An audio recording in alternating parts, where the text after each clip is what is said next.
All right, how you doing, everyone? I'm Russ Salzberg, and welcome once again to Big Blue Kickoff Live here on Giants.com and the Giants app. With me, as always, my buddy and colleague, Paulie Dots, Paul Dottino. And, of course, you, the fans out there, the number for you to call is 201-939-4513. That's 201-939-4513. Pearson Butler at the controls. And, again, as Bill Parcells opens up by saying, they can never say you can't do it.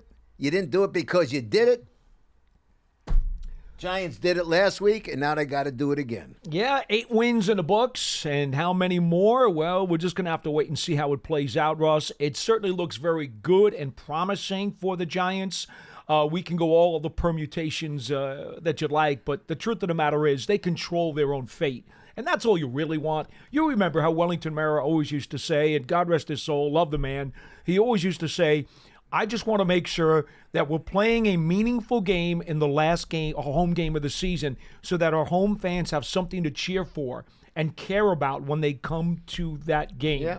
And that's the case because even though the Giants are on the road in Minnesota this week, and they could, in theory, clinch a playoff spot, the following week they're home for the Indianapolis Colts, and it's probably a lot more realistic that they will clinch a playoff spot that day. Right. No, it is. And you know what the old saying is, you can't expect help from others if you're not helping yourselves. Well, the Giants helped themselves in the nation's capital. They sure did. Last week.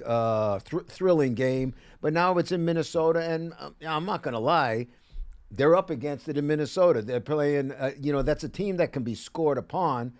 The Colts displayed that, but at the same time, they're a team that can score points upon you, and the Vikings certainly displayed that. You know, one thing that we saw the other night, and by the way, the NFC named Kayvon Thibodeau the Defensive Player of the Week for his 11 tackles, his strip sack, and scoop and score the other day against Washington.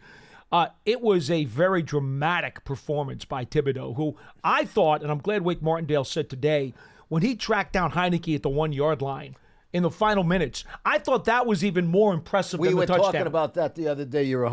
That to me, said, yeah, you know what? That's exactly what we were talking about. Yeah. I mean, that play, well, go ahead, finish. I mean, the play, if by chance you didn't watch it, when he ran down from no place, I mean, he was in man coverage against Logan Thomas, the tight end, who was strong side to the right of the offensive formation. And the Giants had decided to call a blitz, and it was a zone blitz, where Thibodeau was going to cover Thomas man-to-man. Now, Thomas goes on his route, and he runs into the end zone. And Heineke gets pressured, rolls to the right sideline, sees plenty of daylight, and takes off for the pylon. And Thibodeau suddenly turns, sees Heineke running, leaves his guy, and makes a freaking beeline as if he shot out of a cannon to the 1-yard line, meets Heineke, and throws his body at the quarterback and knocks him down at the 1 right in front of the pylon. Yeah, no, it was. Oh my God! It was a tremendous play, and he was shot out of a cannon. He was incredible, that play. You and I have said this time and time again. I never like to do it, and I don't do it.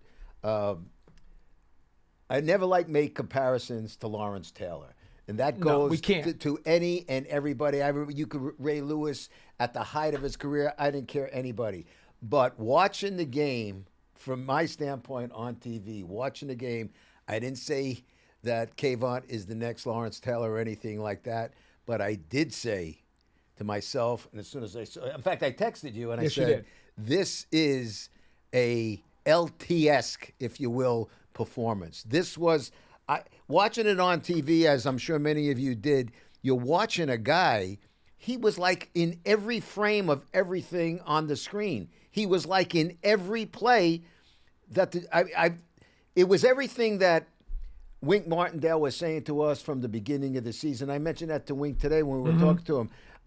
Wink would say, when everybody would ask him, about well, he's not getting the sacks, he's not getting this, and Wink would say, it's not just about sacks. It's about everything else he does, and that those will be coming, and this and that. And so I asked Wink. And that wasn't a sack, by the way. No. But what a big play. But just everything that he did. Yeah. And I asked Wink if that was, would you say that was validation for everything that you said? He goes, okay. Exactly. Yeah, and it was. I mean, it was just, it was everything that it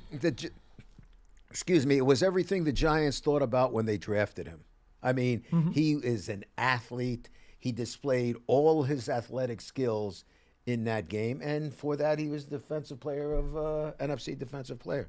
Big plays, big players make big plays in big moments, and that's what he did. Now, here's why I bring this up. Not just because he won that award today, but because that's the best path to victory against Minnesota is the Giants' pass rush. Ojulari and Thibodeau off the edges. And Ojulari, by the way, has at least part of a sack in 4 of the 5 games he's played this year. Remember, he pressured Heineke on 3rd down into throwing the ball away as they were knocking on the door trying to tie the game. Ojulari also had impact in the game. And so you've got those two guys with Leonard Williams and Dexter Lawrence in the middle. Lawrence, who forced the fumble inside the 10, and Leonard Williams, who recovered it, okay? This defensive front is not going to take a backseat to anybody in the NFL over the final month of the season. They're as good as anybody. I'm sorry. I'm not backing off of that. That's what I think about the talent of these guys, and they haven't been on the field together until last week. Well, that's the whole thing. I mean, Wink mentioned that today. You can't look back, but yeah, Wink's been waiting for that for 3.5 months, and now he's got to let them stay together. And it's really quite something. Now, it'd be a real lovely sight to see if when you get the X-Man, Xavier McKinney, and Adoree Jackson back there. Tell me about it. But right now, you got the 4 guys together. And listen, we've been waiting for Kayvon and Azeez all season long to see what they can do.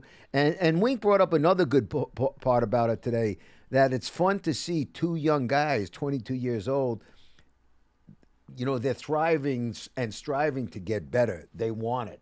They want to excel. You're talking about a first-round pick, a second-round pick who could be a first-round pick in Azeez. So it's quite interesting. The timing couldn't be better because Heineke and Cousins are similar in one very same way. They both hold the ball long because they know their receivers can do things to get open, and then they can hit them for big plays. Heineke does it in Washington, and, he had a couple of plays the other night. Right. Let's not kid ourselves. Yeah, no. The 61-yarder to Dotson was a really big play. He had a great catch. Cousins does the same thing. He knows that he's got the weapons, so he will hold the ball long in the pocket. He's even more stationary than Heineke, and if you look at the stats, this is a fact. This is not something we're making up now just because the Giants are playing them. Cousins has been hit more than any quarterback in the league, and that includes Daniel Jones. So they've got trouble with their pass protection. Ingram, the left guard, is a right guard. The right guard is a rookie out of LSU, second-round pick. He's given up 9 sacks this year, which is the most by any lineman in the National Football League. O'Neal is their right tackle. He's given up 4 sacks. Do you know who's on that side?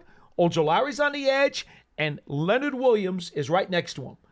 Those 2 guys could have a feast against those 2 Vikings who have struggled in pass protection all year long. Well, on the reverse side, let's talk about Daniel Jones. And, Paul and I have been saying it all season long.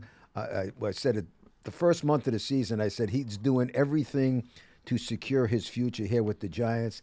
And after last Sunday night, I said enough is enough. He was the subject, the focus of my podcast on Yes This Week. I said Daniel Jones is the Rodney Dangerfield of the National Football League, getting no respect. And this is not inside information, he is the quarterback for this year. He is the quarterback for next year. And he is the quarterback for the Big Blue for years after that. Case closed, okay? So that it continues to be debated and discussed. What should the Giants do? Should the Giants do this? Maybe Daniel Jones, blah, blah, blah, blah, blah, blah, blah. Forget about it. And that's exactly what I said. Forget about it. He is the guy. Period. 201-939-4513 is the number. That's 201-939-4513. I would think you would concur on the 200%. Exactly. Period. I have felt that way for the last couple of months. Yeah. No, he has done everything. I mean, he's played his ass off. He's as tough as nails. And I'll be honest with you. I'm watching the game Sunday night, and listen, some of the guys. Richie James made some big plays. He had himself a very good game. But I'm watching the game Sunday night, and I'd be less than honest if I didn't say, I'm saying to myself, what would it be like for Daniel Jones if he had the Washington Commanders receivers to throw to? I mean, really. You know, people have not given him credit, and it's not just this year. It's for the, since he's been here. Either he was hurt or his players were hurt, or Saquon was hurt. You're talking about a young quarterback, and all of a sudden he loses he's certainly one of the best running backs in the league with a serious injury. Again, gets no credit. Start giving them the credit now because they're not there without Daniel Jones. You can bet your ass on that one. Again, 201-939-4513 is the number. Let's go to Rhode Island. I just wanted to give you 1 minute if you wanted to talk about Franco Harris. Oh, we will do that, but let's get into Caleb right now, okay? Let's go, again, down to Rhode Island. Caleb? Hey, guys, what's up? How you doing? Hi. Hey, a long-time listener, first-time caller, huge Giants fan. It's funny, you were just touching on Daniel Jones. That's what I wanted to talk about. I didn't hear the full podcast yesterday, but I want to touch on two things. One thing, Daniel Jones, and then the next thing, the similarities with our 2007 and 2011 team. On Sunday, the Gano, the first field goal Gano hit, the 50-yarder. He had two of them. Yeah, he had two of them. But the first one, I think it was 3rd and 15. Paul, you probably know, 3rd and 16. Daniel Jones, his smartness, he scrambles. 10-yard run. Yep. Yeah, 10-yard run, gets him in field goal range. He lowered his shoulder to get to that 50-yard spot. And like you guys said, this guy gets no credit. And then in the second half, Saquon had all those nice runs with the spin moves. But then Daniel Jones does the option, comes outside, gets that first out shoulder, tramples the guy. Mm-hmm. I think we lost him. Runs back to the huddle, doesn't even say a word. He's impressed me so much. I hear Giants fans, the first 3 years he was here, they're all complaining about him, just like when Eli was there. It's so similar. And he was our best player the last 3 years. Every time he was healthy, we were in games. Even when we played the Chiefs last year, it was 20-17. Hey, Caleb, you bring out, and thank you for the call, but you bring out a very good point. Not just the Chiefs last year. If you remember, games 2 and 3 last year, he was leading the team to victory when the defense couldn't hold him at the very end of the game. 2 games. I tell people all the time, if you're after a fantasy football quarterback for your stupid games, you're going to want somebody else, okay? You want fantasy football numbers? Go get somebody else. You want to win a game on the field on Sunday? Go ahead and take Daniel Jones. And that's how I feel. And I'm telling you, folks, that's just the way it is. He is not going to put up ESPN SportsCenter highlights every week. He's not going to be flashy, and he is not going to run the fantasy football numbers through the roof. He's not going to do that. So if you equate quality to fantasy football, God bless you. Keep playing fantasy football. If you want to talk about the real NFL, then Daniel Jones is going to be in your conversation. Now, I will tell you something else about that scramble. Talking to Gano after the game, he had said to me, he told Dable, 52, max 53 was as close as they had to get, or as in the best field position they were going to need to be in for him to kick a field goal. So when you talk about that 10-yard scramble by Jones, when he lowered his shoulder and he fought his way forward for the last couple of yards, think about that. It resulted in a 50-yard field goal. He knew how close he had to get to give Gano a chance. Well, if you're ever watching, and I know you do, but I watch him. I make it a point to watch him every week, especially when they're at home. He measures religiously where he needs to be, what he has to do. Great field awareness all the time. And anybody, I'm getting upset now, okay? Because you got these amateur coaches on Twitter who clip something from the old 22, 1 or 2 plays out of 65 snaps in a game and say, oh, Daniel Jones missed the wide open receiver. He has no field vision. He's got no presence. Stick it. Okay? Stick it somewhere where you know what, because that's a bunch of crap. But Pearson, this guy understands the game and knows his field position. Watch the games, people. Pearson, do you remember prior to us going on the air, he was talking as the voice of reason and level-headed. Yes. Stick it exactly where? I'm in the back of the broom closet. Okay? Come on, man. Well, look. The guy's a field general, and if you don't see that with your own eyes when you're watching the game, then you don't understand the game. No, that's for sure. But listen, Pearson brought it up earlier, and we'd be remiss. And you, my friend, who I know is a football historian and have a great fondness. You know the charts that I keep. No, but I'm not joking around. A fondness for the NFL. We'd be remiss if we didn't talk about Franco Harris. Oh my! I was so sad when I heard that this morning. I said, Franco Harris. And first of all, I didn't even know if there was a health problem or anything. We just saw him recently. He was on the radio last night on Sirius XM talking about the Immaculate Reception. They're going to retire his number on Saturday. Was that a tape? No, it was. If it was taped earlier in the day, maybe, but it was done yesterday. 72 years old. The Immaculate Reception is 50 years old. Yeah, I mean, 50 years old. Wow. On the 23rd of this month, they were going to retire his number on Saturday. For a second time. I was crushed by it because I'd never met Franco Harris, but always admired him from afar. And every single person who's ever talked about him to me during my 40 years covering this league always said the kindest things about him. What a class act and a great person. And obviously, I mean, his credentials on the field speak for itself. A great running back. Speak for itself. Just really the whole package. I guarantee you. Condolences to the whole Steeler family for sure. And the city of Pittsburgh, because I can guarantee you that, Franco's Army, they're all in mourning today.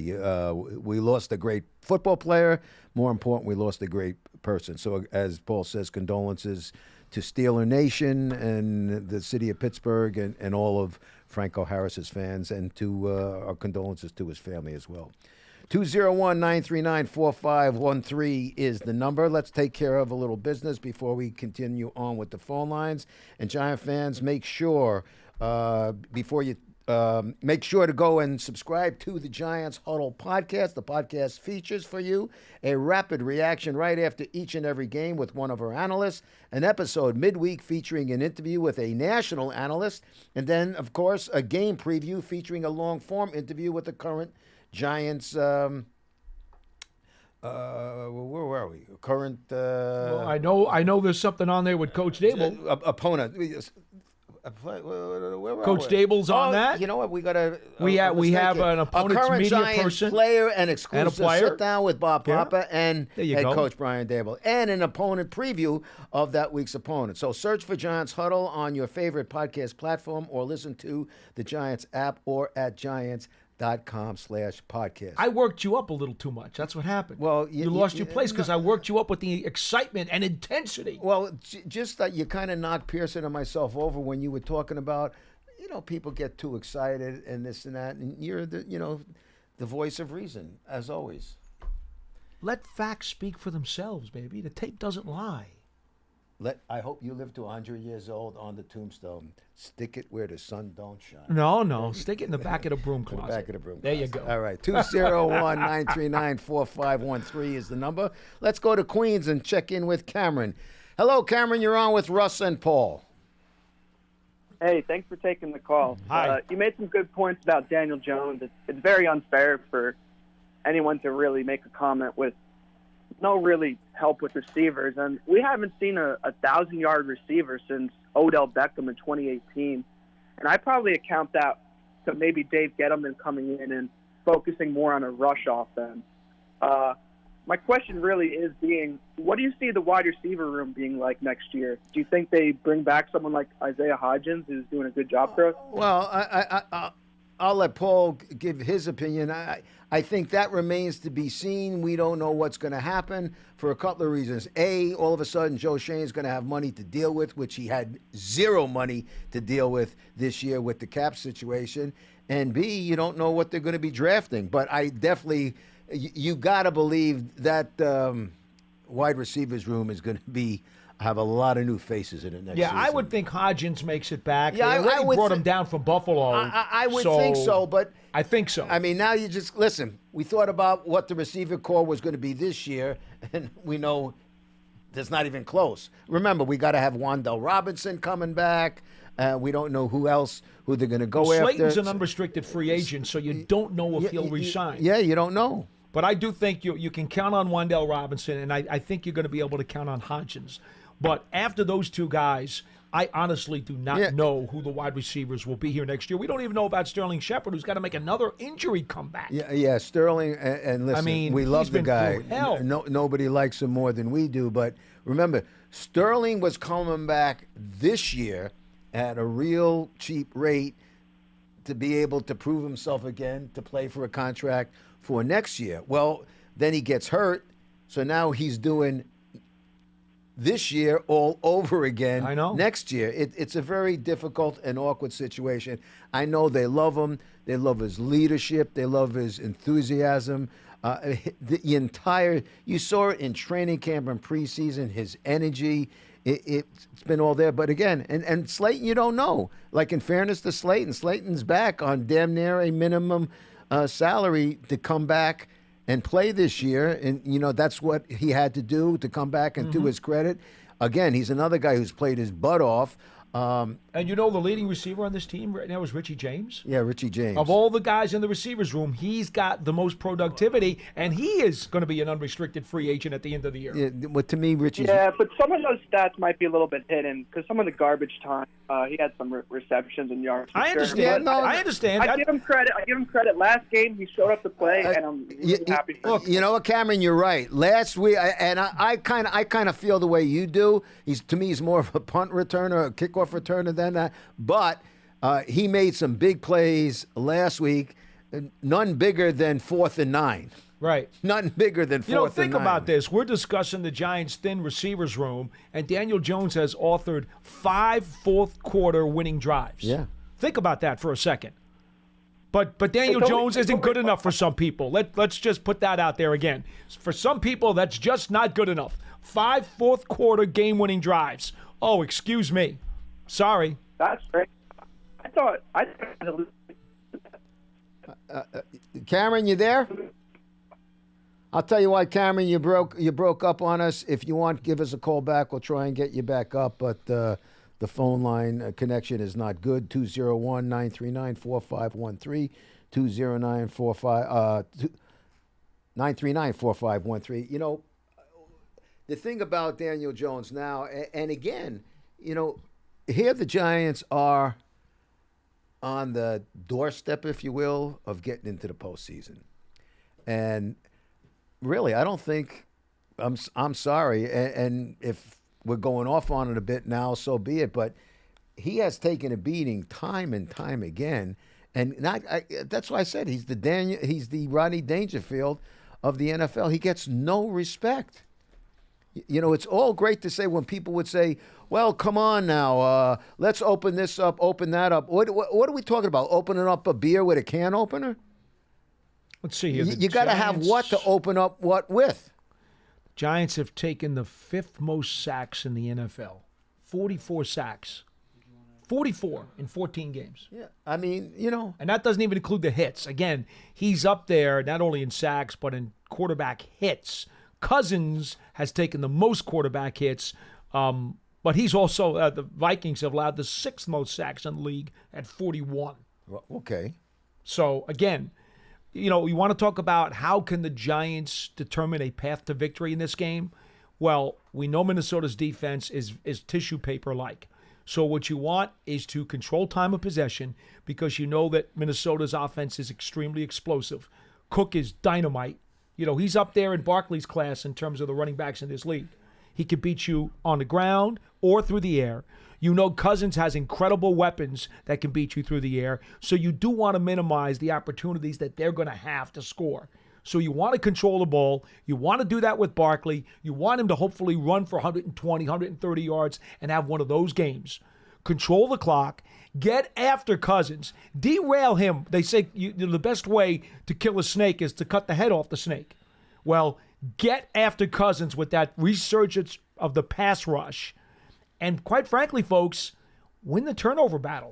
Because Cousins will give it up. But that's the point. He will give it up. Get the turnover. That is the point. That's how they got started last week. Get the Not turnover. only got started, that's how they kind of saved the game. Yeah. Too. Yeah. With 2 goal line stands in the final 6.5 minutes. One was because of a takeaway, and then the other one was because of just, incredible defense and some fortuitous situations, as we all know. What kind of score are we looking at this week? If you would, You got to figure it's going to take the winning team is going to score probably around 30 points. Now, can the Giants score 30? Here's what I would say. That's not likely. It's been quite a while since the Giants have done that. They're going to have to control the time of possession and make enough of key plays, big plays on defense to not only keep Minnesota out of the end zone, but also to get some takeaways to set up some easy scores. If the Giants are going to win this game, it's got to be 28-24, 27-23. It's going to have to be that way. Minnesota gets into the 30s. I don't know how the Giants can be expected to keep up with them. No, again, right? 30 to me is asking a lot, but we'll see what happens. I mean, one thing we know, weather is not going to be a factor. It might be a factor getting there and getting out of there, but it won't be a factor with the roof on for the game. 201-939-4513 is the number. Let's go back to Queens because Cameron, we said to give us a call back, and hopefully we got a better connection. You there, Cameron? Yeah, I'm here. All right. So I just want to talk about the maybe similarity to the Coughlin coaching regime. With the Tate Crowder, at least, it seems like they have a kind of strict policy and they don't want any distractions in the locker room. Do you guys like how they're performing? No, the Tate Crowder release is because Tate Crowder. And thanks for the call, Cam. It had nothing to do with what he put out on social media where he felt like he wasn't getting used. His role diminished because there were other players who better fit the scheme and were doing more with their production. Tate Crowder did not have a technically sound tackling form. He would hit guys, but he wouldn't always wrap them up. Right. So he had trouble with missed tackles. That doesn't happen with Jalen Smith. Have you seen Jalen Smith tackle? He hits you like a ton of bricks. Well, I have to tell you, certainly this past week the tackling was improved because that has been a problem. Had been a problem. Go back and take a look at the Robinson 1-yard touchdown plunge that was pulled off by the illegal formation. He charges the line of scrimmage, takes the handoff, and he's going straight for the line to take the plunge. And Jalen Smith, like he was shot out of a cannon like Thibodeau, meets him head on. And Robinson falls forward. He just has the ball break the plane. And Jalen Smith just crushes him and bends him backwards. That's the kind of hitter that Jalen Smith is. Tate Crowder's not going to make that play, with all due respect. He's not as big a hitter as Smith. He certainly doesn't wrap up as well as Smith, and he's subject to missed tackles. He also did not take very good angles quite often and misdiagnosed a lot of plays. Tate Crowder was a great story, Mr. Irrelevant. Gave them some stuff on special teams, got promoted into the starting lineup, but the Giants were always looking, if they could, for an upgrade. They have found an upgrade. We've seen McFadden play inside. We've seen Landon Collins get some reps. Right. I mean, the Giants were looking for just better general overall production from the position. That's why Tate Crowder lost his spot. That's why he wasn't getting any snaps. And that's why he's not here now. 201-939-4513 is the number. Let's also talk about, people like to ask questions. We're not talking about a high draft pick. Mr. Irrelevant. Yeah. He was the final pick in the draft. And God bless him, by the way. 100%. Great kid. Terrific. Tremendous attitude. again, started out on special teams, understood that the world didn't owe him anything, and we got almost 3 years we got out of that career. 3 years. And he might even land somewhere else because he can't play special teams. Wink was, and Wink's terrific. Everybody knows how we feel about Wink Martindale, but he wasn't one. Never really fit into Wink. And not a great fit for the scheme. No. Just not. Not at all. 201-939-4513 is the number. Back to the phone lines and back down to Maryland to our old friend Len. Hello, Len. You're on with Russ and Paul. Hey, guys. How you doing? Good, Len. How Were you doing? in the stadium the other night? Good. I'm sorry? Were you there? Yes. There was a lot of blue. It was, yeah. But you've been there before, Paul, and that's as usual. Yeah. There's a lot of transplanted folks down this way. And I know you helped make it loud because it was loud. There were chants of defense and let's go Giants. Yeah. Oh my goodness. Yeah. Defense. How about that? Boy, that took me back to the 60s. Yeah, it was fun. It was fun. Yeah. The chance of defense. Listen, your best players making big plays at crunch time. You got a good shot to win. It was just good to see the guys I would call the stars. Just making big plays. I mean, that's how you win. Hey, listen, a couple of shout outs if you love, for a couple of different reasons. A shout out to Saquon. The difference between Saquon Barkley's blocking his first 2 years in the league and this year, I mean, it's just monumental. Saquon, I mean, he's just sticking his nose in there. He's doing a really good job on the blocking. Not just the chip blocking. He's standing in there and blocking. And I appreciate that from Saquon. You remember his first 2 years, a lot of criticism about his lack of blocking. That's a very astute observation, Len. I've talked to the assistant coaches about it, and I said I think it's gone unnoticed, but the biggest improvement in Saquon Barkley this year, aside from his health, is his ability to pick up guys in the backfield. Yeah. He's now not a liability there anymore. Absolutely. Jason Pinnock. Man, what a find. Safety's got to be able to tackle. And one thing Pinnock will do, he'll get you on the ground. Yes, he will. Jeez. He does. In fact, the other day, Brian Dable singled that out about Pinnock. Yeah. Again, Wink Martindale is very big on guys who hit and tackle.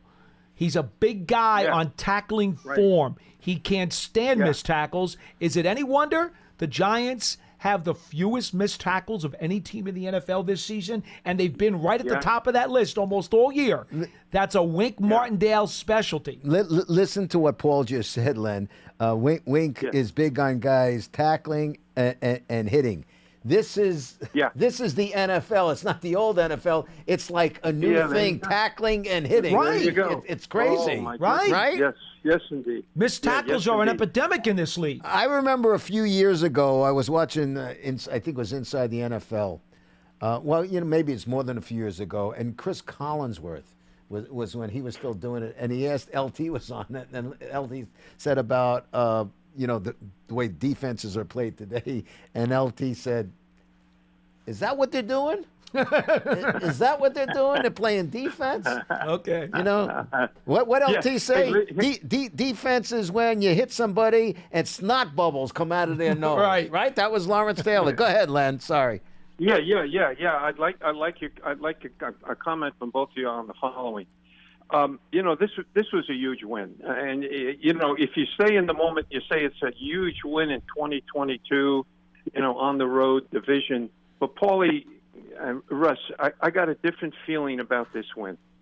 5 years from now, we're going to be talking about that night at that stadium. I think it's a turning point. If we'd have lost this game, we're on a downhill spiral. Who knows what happens? Everybody's negative. We're talking about should we sign, should we not sign people, who are we going to draft? We blew this trade, etc. I just think there was something special about that win on Sunday. Long term, Well, I don't want to use the word. I don't want to use franchise changing, but long term it's going to be important. And then, if you would, just one line on Leonard Williams. I'd like your opinion on that. But Leonard Williams, my God, when it gets to the fourth quarter, he's just a different football player. I love that. I'm a fourth quarter guy. Mm-hmm. I like guys who come through in the fourth quarter. And Leonard, he's having a nice game, nothing spectacular. And then all of a sudden, in the fourth quarter, this guy turns it on. I don't know if we're going to be able to keep Leonard, but, man, I just appreciate the work he does, particularly late in the game. The guy's a winner. Yeah, they're going to have to redo his contract and extend him, and that'll take some sit-down and conversation. But we agree with you on Leonard. Len, we're going to answer your question off the air. Thanks, Len. Go ahead. This may be a defining game for this administration. I hope it is. There are two other games that come to mind immediately for me that basically set the Giants on the path to what was going to be a several-year run of contention. In 1981, the Giants went down to Atlanta Fulton County Stadium, and they hadn't been a postseason team since Y.A. Tittle. Don't go back too long, only 41 years, but that's well, I'm teasing you. Go ahead. And Ray Perkins is the coach, and they beat Atlanta in overtime by 3 on a Danilo field goal in the mud and a torrential hurricane and downpour in what was just an absolute pigsty slop of a field. Right. That was the William Andrews and Steve Bartkowski Atlanta Falcons. Right. They were really good. They were a bona fide contender. And the Giants go and beat them in their building in the slop. I told Brian Kelly this, one of the Giants' great linebackers of the time. I'll never forget. I said to him, that's when I knew the Giants were going to be a playoff team. Up until then, I never thought I'd see the day because growing up as a kid, I never had the chance to see it. Right.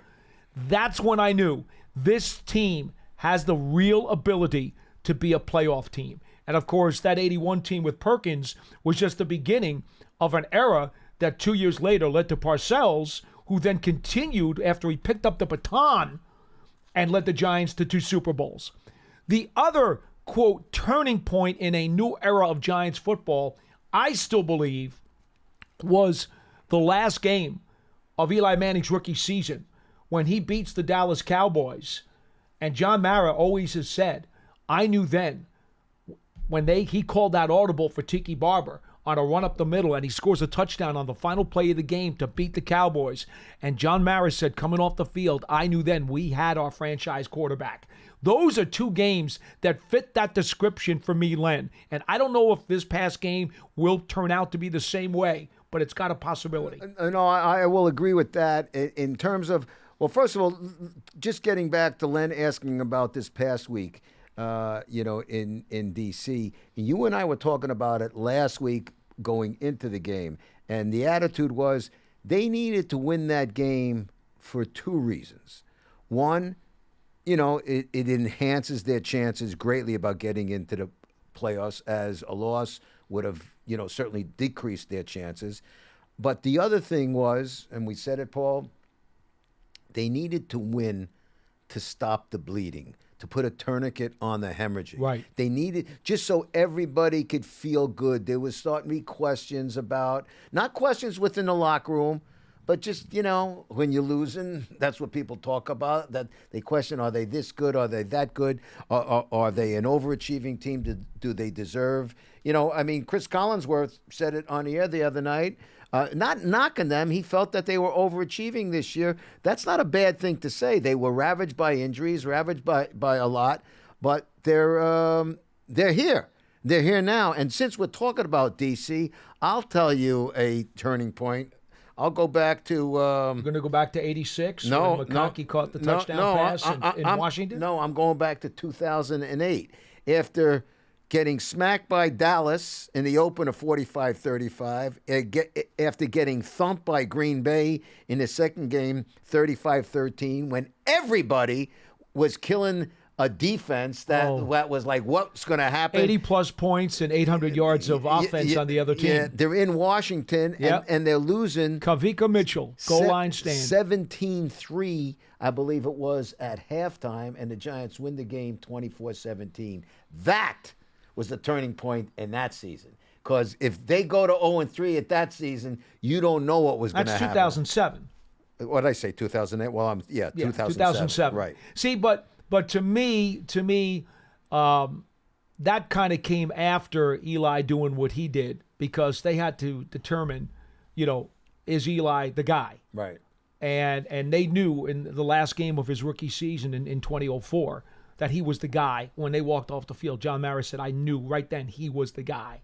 And that kind of flipped the page on the era of Giants football, which they became contenders. Because remember, the next year they made the playoffs. Yeah, no, listen, Ernie Accorsi would say all the time, that's why you picked Eli Manning, because you pick your quarterback, exactly what John was saying, if he's the guy to take you down the field when you needed it to happen. Mm-hmm. He wasn't enamored with this stat or that stat.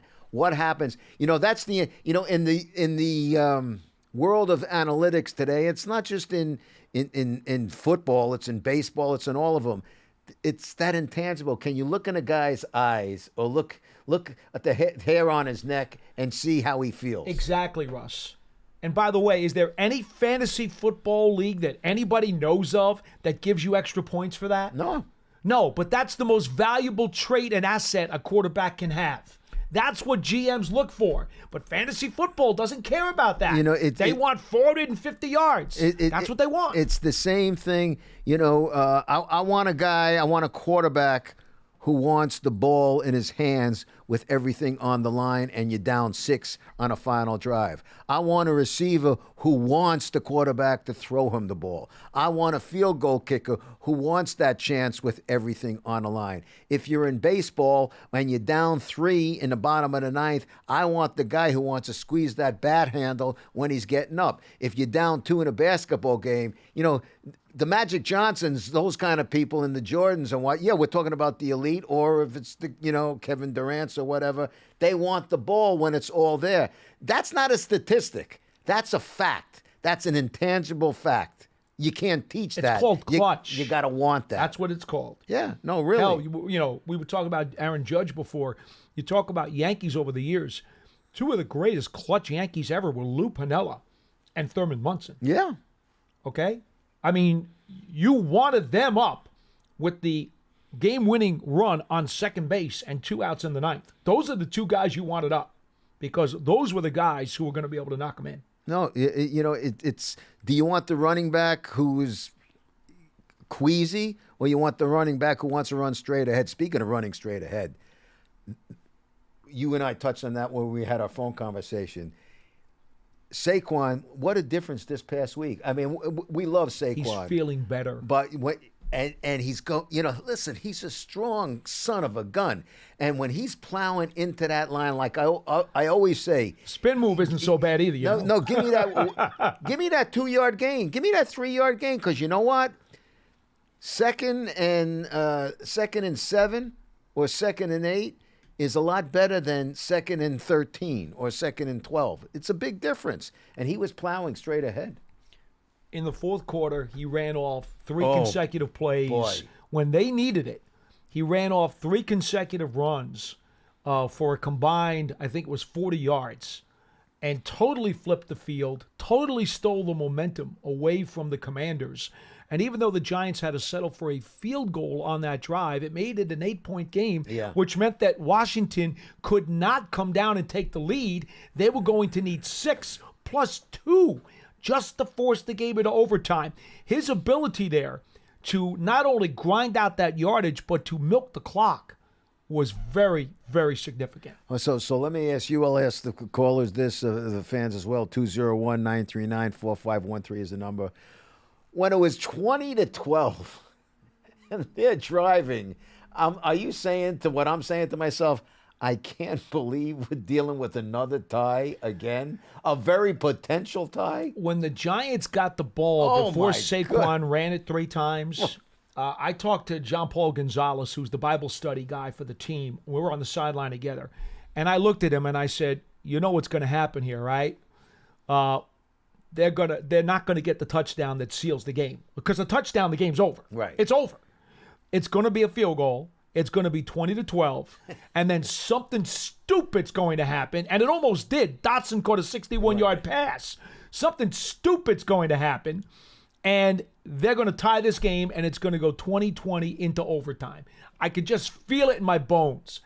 And fortunately, the Giants didn't have to go to overtime to win this one. Oh, I'll tell you that. When it's 20-12, I'm saying, I can't believe this is going to – I mean, what are the chances of – I mean, everybody thought it was nuts to talk about the possibility going into the game, but you're looking at 20-12 in the last minutes of the game, and I'm saying, oh, my goodness. The 61-yard grab by Dotson was just an incredible catch. I absolutely fell off the couch watching that. That's what happens when you have elite receivers. Well, that's why I said, what would it be like for Daniel Jones if he was throwing to Dotson, if he was throwing to McLaurin, who, by the way, McLaurin to me is terrific. He's really good. Oh, my. He's really good. And again, Dotson's not to sneeze at either. You got McLaurin, you got Samuel, you got Dotson.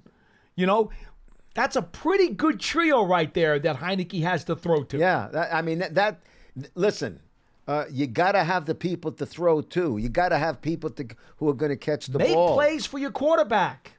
Make play above the. Dan Reeves always used to say, you got to find guys who are going to play above the X's and the O's. That sometimes is going to be the difference in the game.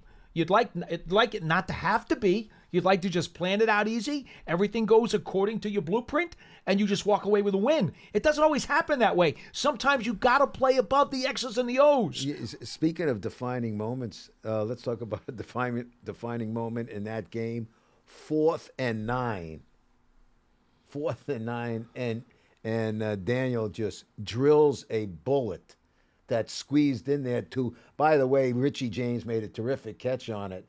And I mean, talk about a huge first down.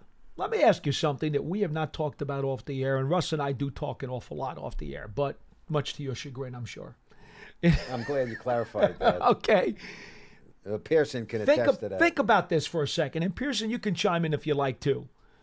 They always tell you that throwing the ball in the middle of the field, between the hash marks, between the numbers, even if you will, can be a very dangerous proposition. Daniel Jones has been throwing balls across the middle all season long. Yes, he has. And he's been accurate in doing so in some very tight spots, literally hitting the tip of a dart by acing that throw right where it has to be. He's even had guys drop passes that were thrown right to them, right across the middle. I have not seen, and I'm going to be frank with you folks, I can't remember seeing a Giants quarterback, and Eli did it on occasion, but who could consistently throw the ball across the middle on a dime. Folks, you don't understand the proficiency that Jones has had on those types of throws. That is not easy to do, and it's incredibly dangerous. It's interesting that you bring that up. Do you agree? Yeah, not only do I agree, but to me it's remarkable, but I also think it's got to do he deserves a lot of credit for that because, again, he's not throwing to the type of receivers we're talking about like on the Commanders or who Cousins gets to throw to. He doesn't have any skyscrapers either. No, not at all. And the one thing, it's funny, he has been more precise in his across-the-middle passing than the outside. Than the little outside, but yeah. Pearson, you on board with this or no? Yeah, and I'd say just big shout-out to Coach Johnson, too, because when Daniel has time, he's really good across the middle. Yeah, no doubt. No, really, really good across and so many things can go wrong when you try to throw down the middle of the field. You could get a ball picked off. You could get a ball deflected. You know, you could get a ball batted down at the line of scrimmage. So many things can go wrong. And don't forget, none of those balls across the middle are going to Kenny Golladay, who was another guy they were hoping the ball would be going to. You know, in most cases, you know, earlier in the season, some of them going to Sterling Shepard. He's a rather diminutive guy. Richie James catches a bunch of those. And he's not 7 foot. He's a small guy. If you recall, the last ball, I think, thrown to Kenny Golladay was that one across the middle where it was right in his hands. He dropped, and that enhanced the problems. I think that totally has given him a complete lack of confidence. So next time the amateur coaches out there want to go to the All-22 and put stuff up on Twitter, why don't you give me a compilation of all the darts that Daniel Jones has thrown in the middle of the field? Why don't you put that tape up there, okay? Because you can find plenty of those, folks.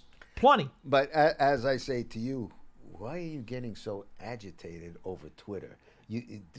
To spend too much time on Twitter is maniacal. It makes everybody crazy. No, listen, I say it sarcastically, but I've said it here. I said it last week. If I wasn't in this business, I wouldn't be on social media. I wouldn't be on it either. But we're trying to serve the fans. We're trying to make sure that the fans understand and have a clear picture of what's going on, because there's too much blurriness out there.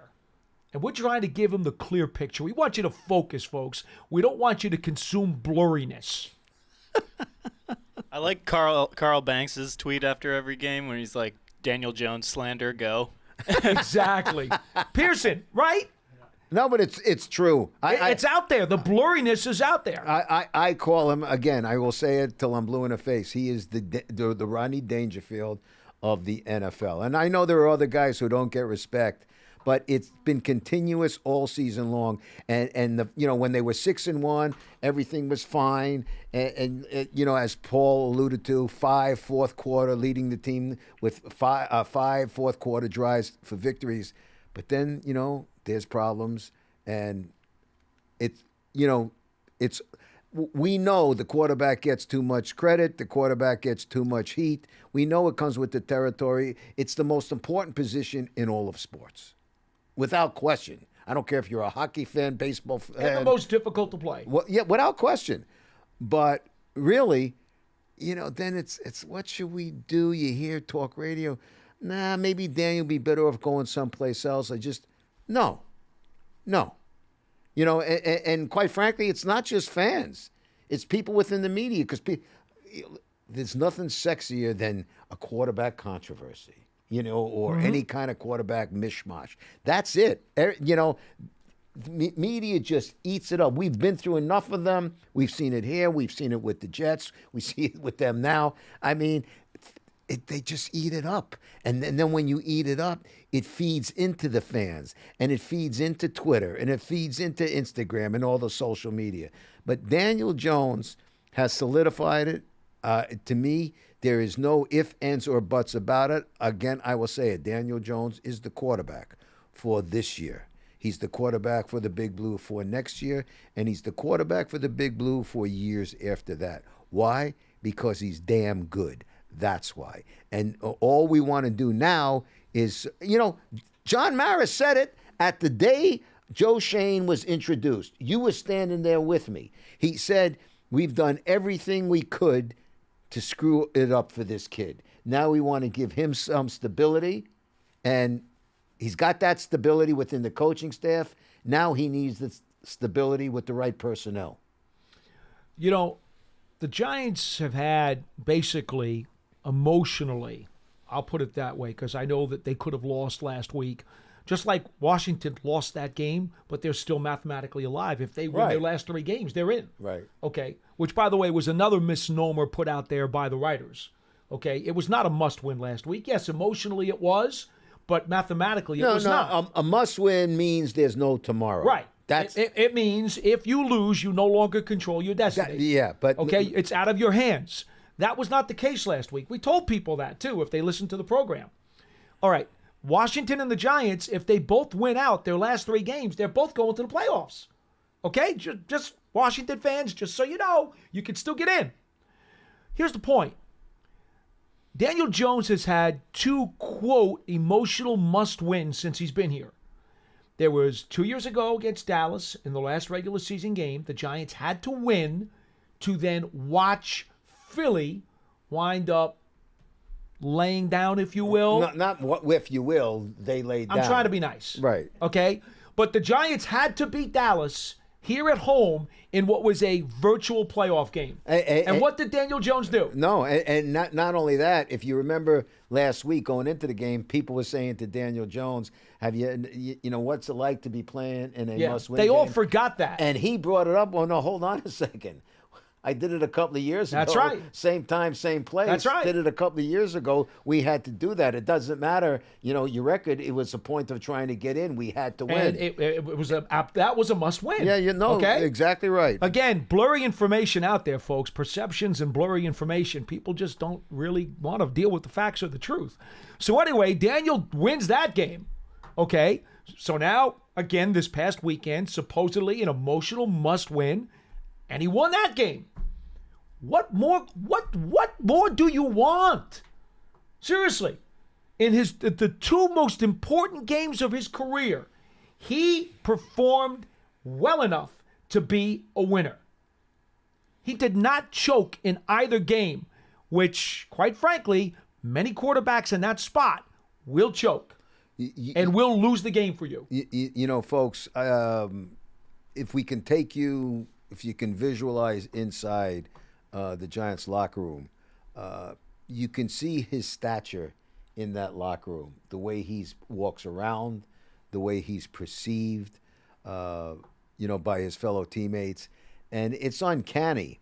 Listen, I remember the day the switch was made from Eli Manning to Daniel Jones. I remember sitting in the dining room, and you weren't sitting with me at the time. I don't believe. And there comes, nobody else is around. There in comes Eli walking with Daniel, and they're sitting down. And, like I said, there's the past, there's the future.